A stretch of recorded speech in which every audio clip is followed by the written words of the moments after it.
President Joe Biden is speaking out for the first time since news of his prostate cancer diagnosis was made public. He posted on X this morning saying, quote, "Cancer touches us all. Like so many of you, Jill and I have learned that we are strongest in the broken places. Thank you for lifting us up with love and support." All right, for more on this story, want to go live to CBS News White House reporter Willie James Inman. Willie James, good to see you this morning. So what else do we know about the former president's diagnosis at this point? Hey there, Chanel. Good to see you as well. Well, we know from a statement coming from the former president's office is that he was diagnosed with prostate cancer, an aggressive form of that disease, last Friday.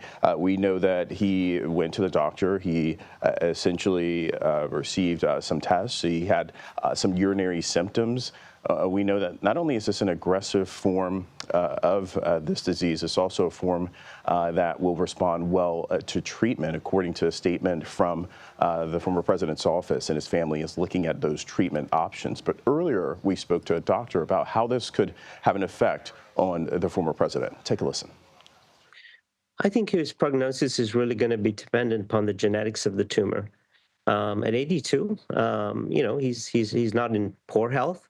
But obviously, the therapies would have more effect on him potentially. Many of the medical therapies are quite effective these days and give patients longevity, even at 82 with high-risk prostate cancer. President Biden is the oldest president to serve as commander-in-chief, and as his family looks for those options, we've seen an outpouring of support from political leaders across the ideological spectrum. Yeah, can you walk us through some of the reaction that you've been seeing, Willie James?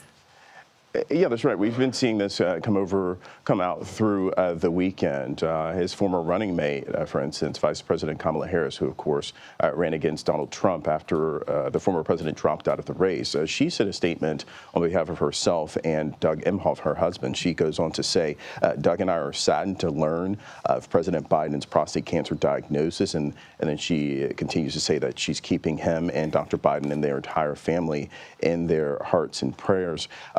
So one of the other statements I want to point out is coming from the former rival of President Biden. That is coming from President Trump himself and the First Lady, where both the President and the First Lady say that they were saddened to hear about the diagnosis that President Biden received, but also wishing him a fast and successful recovery. So politics aside, a lot of politicians putting those politics and former rivals aside and wishing the former president a speedy recovery as we wait to see about his prognosis and how he's feeling in light of this cancer diagnosis.